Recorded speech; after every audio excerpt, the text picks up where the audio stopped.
KaraokeBooks. The Three Musketeers. Alexandre Dumas. Translated by William Robson. Chapter 56. Captivity. The fifth day. Milady had however achieved a half-triumph, and success doubled her forces. It was not difficult to conquer, as she had hitherto done, men prompt to let themselves be seduced, and whom the gallant education of a court led quickly into her net. Milady was handsome enough not to find much resistance on the part of the flesh, and she was sufficiently skillful to prevail over all the obstacles of the mind. But this time she had to contend with an unpolished nature, concentrated and insensible by force of austerity. Religion and its observances had made Felton a man inaccessible to ordinary seductions. There fermented in that sublimated brain plans so vast, projects so tumultuous, that there remained no room for any capricious or material love, that sentiment which is fed by leisure and grows with corruption. Milady had, then, made a breach by her false virtue in the opinion of a man horribly prejudiced against her, and by her beauty in the heart of a man hitherto chaste and pure. In short, she had taken the measure of motives hitherto unknown to herself, through this experiment, made upon the most rebellious subject that nature and religion could submit to her study. Many a time, nevertheless, during the evening she despaired of fate and of herself. She did not invoke God, we very well know, but she had faith in the genius of evil, that immense sovereignty which reigns in all the details of human life, and by which, as in the Arabian fable, a single pomegranate seed is sufficient to reconstruct a ruined world. Milady, being well prepared for the reception of Felton, was able to erect her batteries for the next day. She knew she had only 2 days left, that when once the order was signed by Buckingham, and Buckingham would sign it the more readily from its bearing a false name, and he could not, therefore, recognize the woman in question. Once this order was signed, we say, the Baron would make her embark immediately, and she knew very well that women condemned to exile employ arms much less powerful in their seductions than the pretendedly virtuous woman whose beauty is lighted by the sun of the world, whose style the voice of fashion lauds, and whom a halo of aristocracy gilds with enchanting splendors. To be a woman condemned to a painful and disgraceful punishment is no impediment to beauty, but it is an obstacle to the recovery of power. Like all persons of real genius, Milady knew what suited her nature and her means. Poverty was repugnant to her. Degradation took away 2/3 of her greatness. Milady was only a queen while among queens. The pleasure of satisfied pride was necessary to her domination. To command inferior beings was rather a humiliation than a pleasure for her. She should certainly return from her exile. She did not doubt that a single instant. But how long might this exile last? For an active, ambitious nature, like that of Milady, days not spent in climbing are inauspicious days. What word, then, can be found to describe the days which they occupy in descending? To lose a year, 2 years, 3 years, is to talk of an eternity. To return after the death or disgrace of the cardinal, perhaps. To return when D'Artagnan and his friends, happy and triumphant, should have received from the queen the reward they had well acquired by the services they had rendered her. These were devouring ideas that a woman like Milady could not endure. For the rest, the storm which raged within her doubled her strength, and she would have burst the walls of her prison if her body had been able to take for a single instant the proportions of her mind. Then that which spurred her on additionally in the midst of all this was the remembrance of the cardinal. What must the mistrustful, restless, suspicious cardinal think of her silence? The cardinal, not merely her only support, her only prop, her only protector at present, but still further, the principal instrument of her future fortune and vengeance? She knew him. She knew that at her return from a fruitless journey it would be in vain to tell him of her imprisonment, in vain to enlarge upon the sufferings she had undergone. The cardinal would reply, with the sarcastic calmness of the skeptic, strong at once by power and genius, "You should not have allowed yourself to be taken." Then Milady collected all her energies, murmuring in the depths of her soul the name of Felton, the only beam of light that penetrated to her in the hell into which she had fallen. And like a serpent which folds and unfolds its rings to ascertain its strength, she enveloped Felton beforehand in the thousand meshes of her inventive imagination. Time, however, passed away.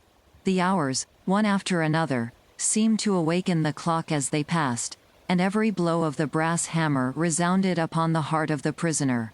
At 9 o'clock, Lord de Winter made his customary visit, examined the window and the bars, sounded the floor and the walls, looked to the chimney and the doors, without, during this long and minute examination, he or Milady pronouncing a single word. Doubtless both of them understood that the situation had become too serious to lose time in useless words and aimless wrath. "Well," said the Baron, on leaving her, "you will not escape tonight." At 10 o'clock Felton came and placed the sentinel. Milady recognized his step. She was as well acquainted with it now as a mistress as with that of the lover of her heart, and yet Milady at the same time detested and despised this weak fanatic. That was not the appointed hour. Felton did not enter. 2 hours after, as midnight sounded, the sentinel was relieved. This time it was the hour, and from this moment Milady waited with impatience. The new sentinel commenced his walk in the corridor. At the expiration of 10 minutes Felton came. Milady was all attention. "Listen," said the young man to the sentinel. "On no pretense leave the door, for you know that last night my lord punished a soldier for having quit his post for an instant, although I, during his absence, watched in his place." "Yes, I know it," said the soldier. "I recommend you therefore to keep the strictest watch. For my part I am going to pay a second visit to this woman, who I fear entertains sinister intentions upon her own life, and I have received orders to watch her." "Good," murmured Milady, "the austere Puritan lies." As to the soldier, he only smiled. "Zounds, Lieutenant," said he, "you are not unlucky in being charged with such commissions, particularly if my lord has authorized you to look into her bed." Felton blushed. Under any other circumstances he would have reprimanded the soldier for indulging in such pleasantry, but his conscience murmured too loud for his mouth to dare speak. "If I call, come," said he. "If anyone comes, call me." "I will, Lieutenant," said the soldier. Felton entered Milady's apartment. Milady arose. "You are here," said she. "I promised to come," said Felton, "and I have come." "You promised me something else." "What, my God?" said the young man, who in spite of his self-command felt his knees tremble and the sweat start from his brow. "You promised to bring a knife, and to leave it with me after our interview." "Say no more of that, madam," said Felton. "There is no situation, however terrible it may be, which can authorize a creature of God to inflict death upon himself. I have reflected, and I must not be guilty of such a sin." "Ah, you have reflected," said the prisoner, sitting down in her armchair, with a smile of disdain, "and I also have reflected." "Upon what?" "That I can have nothing to say to a man who does not keep his word." "Oh, my God!" murmured Felton. "You may retire," said Milady. "I will not talk." "Here is the knife," said Felton, drawing from his pocket the weapon which he had brought, according to his promise, but which he hesitated to give to his prisoner. "Let me see it," said Milady. "For what purpose?" "Upon my honor, I will instantly return it to you. You shall place it on that table, and you may remain between it and me." Felton offered the weapon to Milady, who examined the temper of it attentively, and who tried the point on the tip of her finger. "Well," said she, returning the knife to the young officer, "this is fine and good steel. You are a faithful friend, Felton." Felton took back the weapon, and laid it upon the table, as he had agreed with the prisoner. Milady followed him with her eyes, and made a gesture of satisfaction. "Now," said she, "listen to me." The request was needless. The young officer stood upright before her, awaiting her words as if to devour them. "Felton," said Milady, with a solemnity full of melancholy.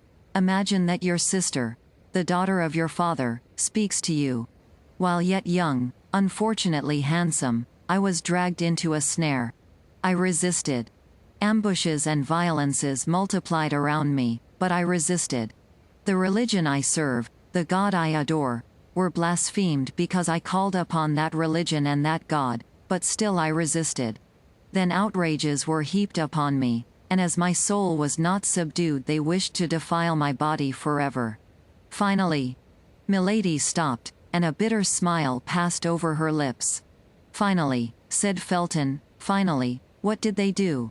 At length, one evening my enemy resolved to paralyze the resistance he could not conquer.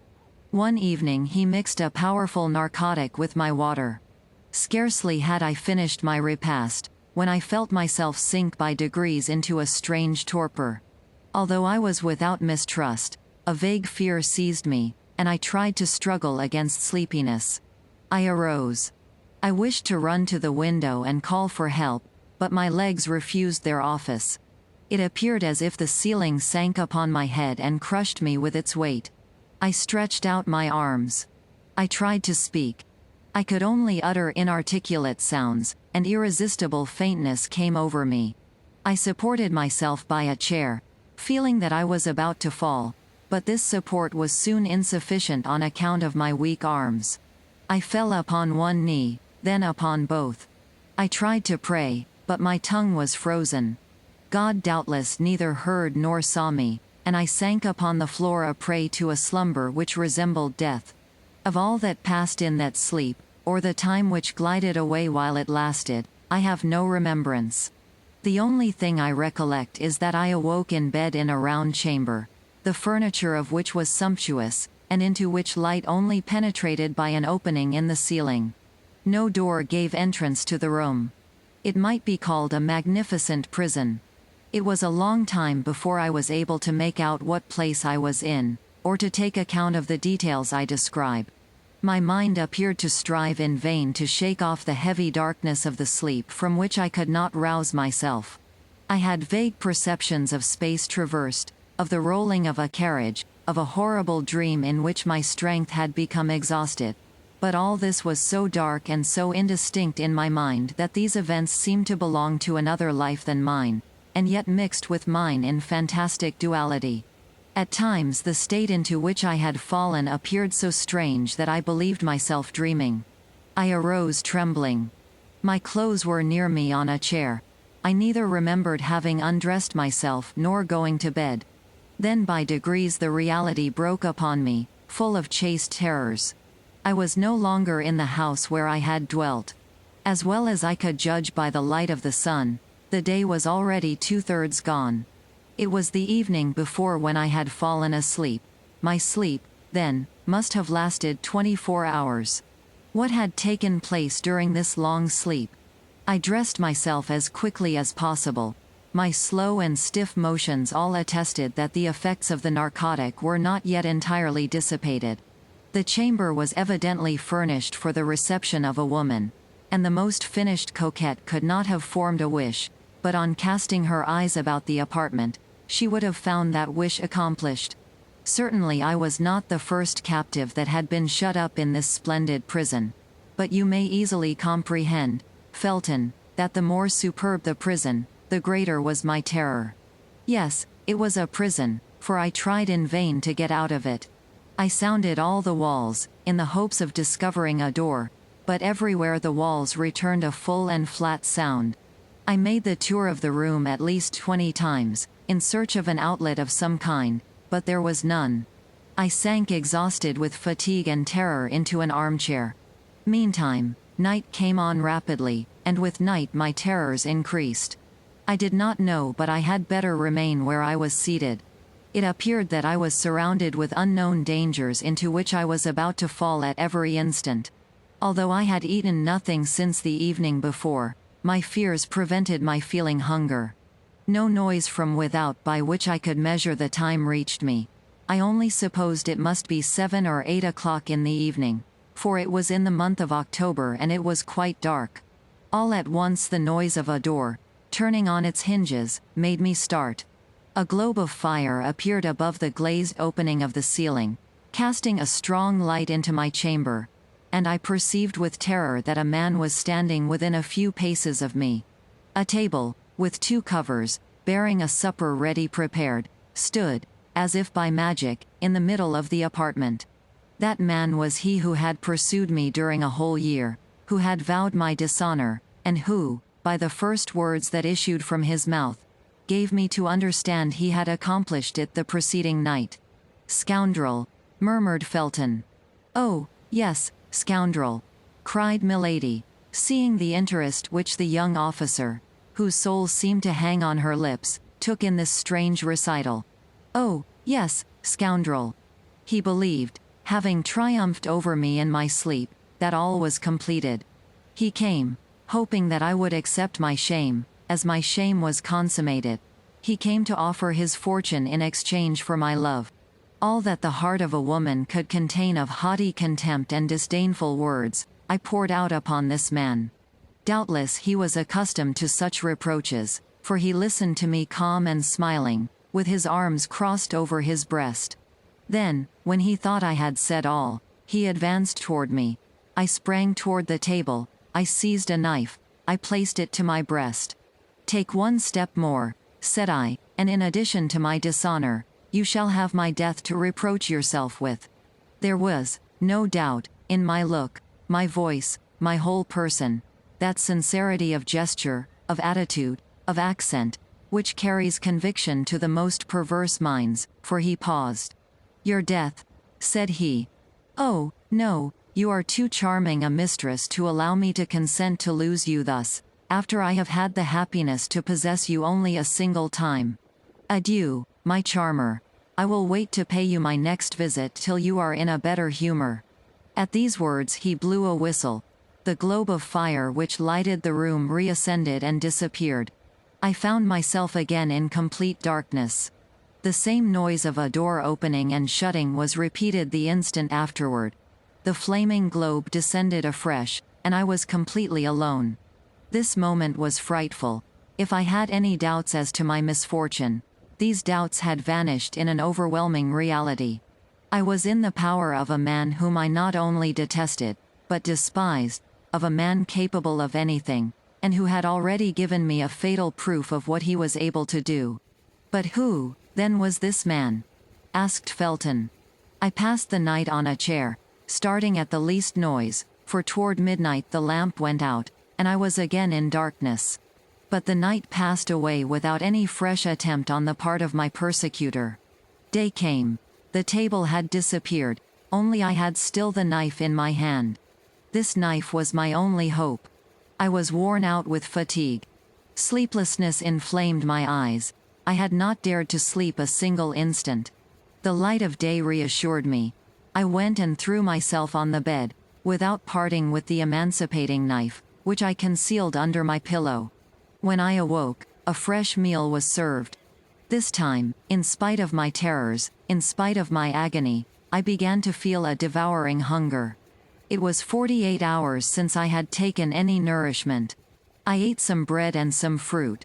Then, remembering the narcotic mixed with the water I had drunk, I would not touch that which was placed on the table, but filled my glass at a marble fountain fixed in the wall over my dressing table. And yet, notwithstanding these precautions, I remained for some time in a terrible agitation of mind. But my fears were this time ill-founded. I passed the day without experiencing anything of the kind I dreaded. I took the precaution to half-empty the carafe, in order that my suspicions might not be noticed.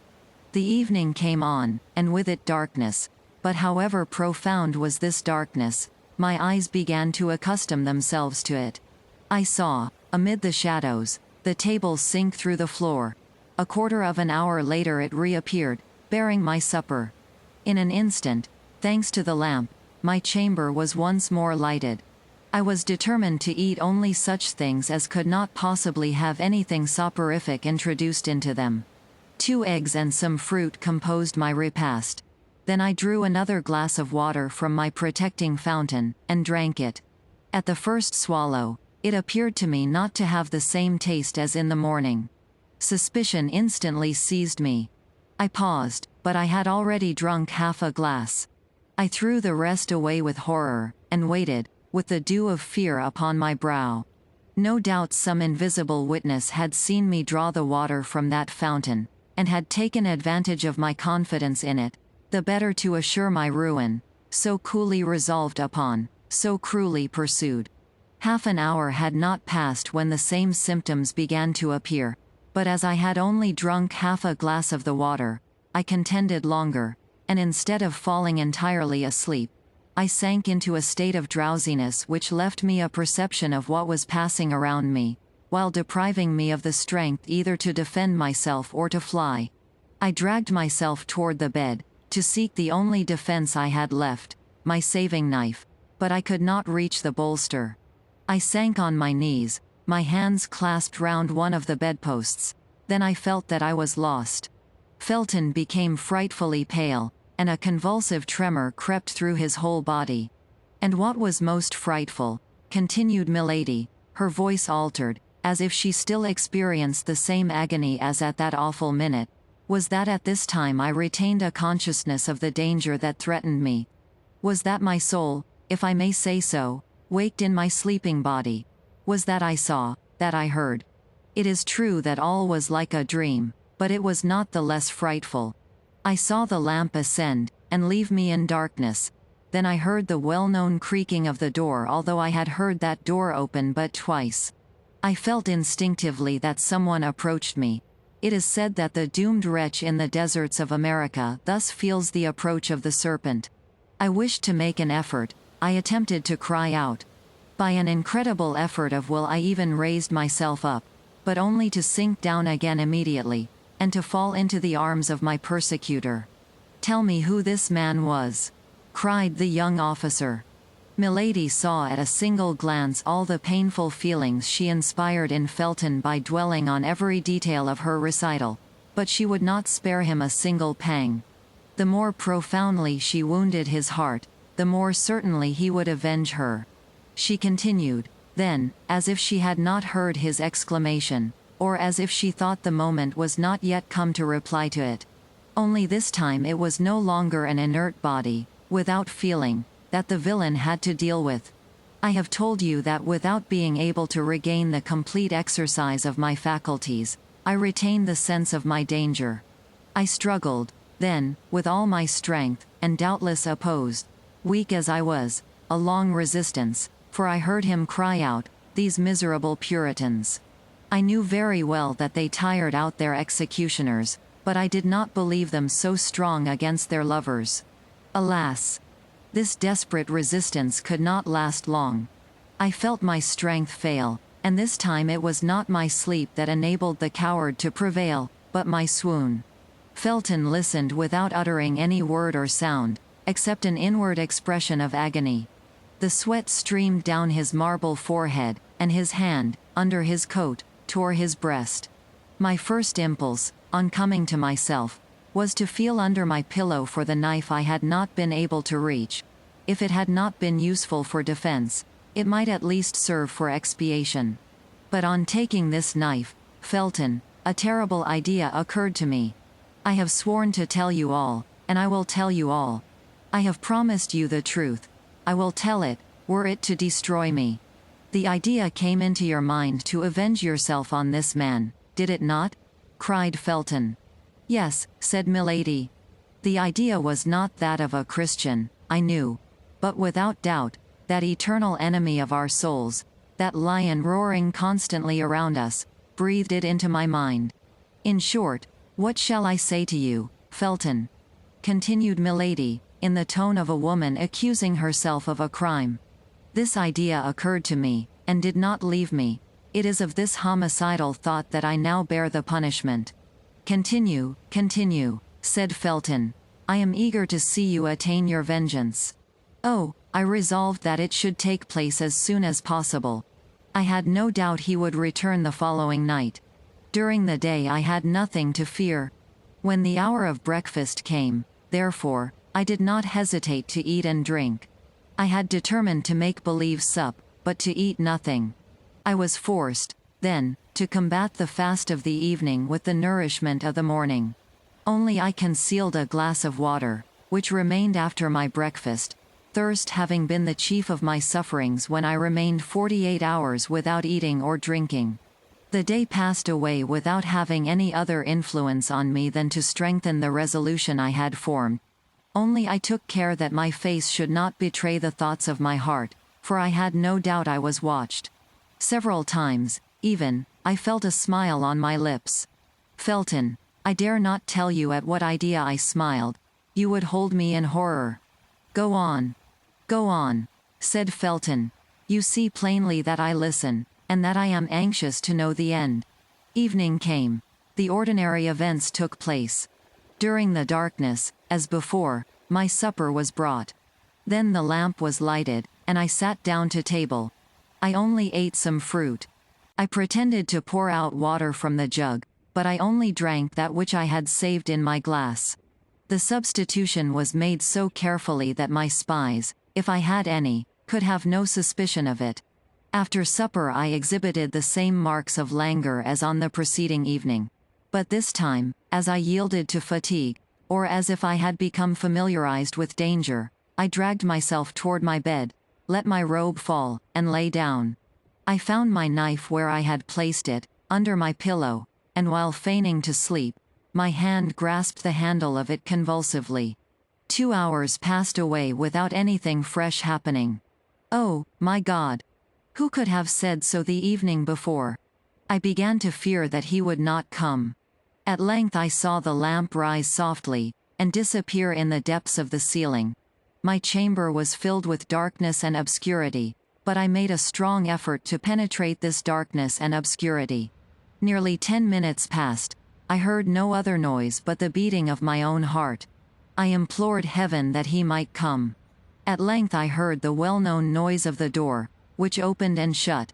I heard, notwithstanding the thickness of the carpet, a step which made the floor creak. I saw, notwithstanding the darkness, a shadow which approached my bed. Haste! Haste! Said Felton. Do you not see that each of your words burns me like molten lead? Then, continued Milady, then I collected all my strength. I recalled to my mind that the moment of vengeance, or rather, of justice, had struck. I looked upon myself as another Judith. I gathered myself up, my knife in my hand, and when I saw him near me, stretching out his arms to find his victim, then, with the last cry of agony and despair, I struck him in the middle of his breast. The miserable villain! He had foreseen all.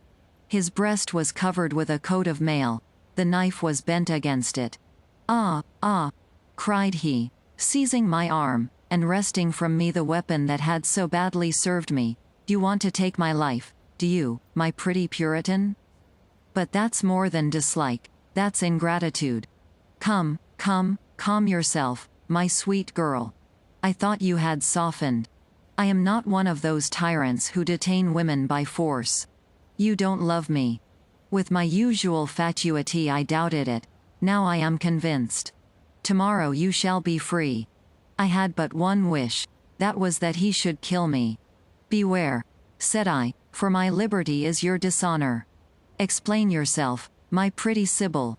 Yes, for as soon as I leave this place I will tell everything. I will proclaim the violence you have used toward me. I will describe my captivity. I will denounce this place of infamy. You are placed on high, my lord, but tremble. Above you there is the king, above the king there is God. However perfect master he was over himself, my persecutor allowed a movement of anger to escape him.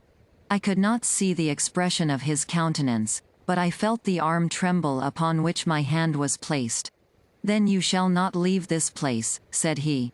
Very well, cried I, then the place of my punishment will be that of my tomb. I will die here, and you will see if a phantom that accuses is not more terrible than a living being that threatens. You shall have no weapon left in your power. There is a weapon which despair has placed within the reach of every creature who has the courage to use it. I will allow myself to die with hunger. Come, said the wretch, is not peace much better than such a war as that? I will restore you to liberty this moment. I will proclaim you a piece of immaculate virtue. I will name you the Lucretia of England. And I will say that you are the Sextus. I will denounce you before men, as I have denounced you before God. And if it be necessary that, like Lucretia, I should sign my accusation with my blood, I will sign it. Ah, said my enemy, in a jeering tone, that's quite another thing. My faith.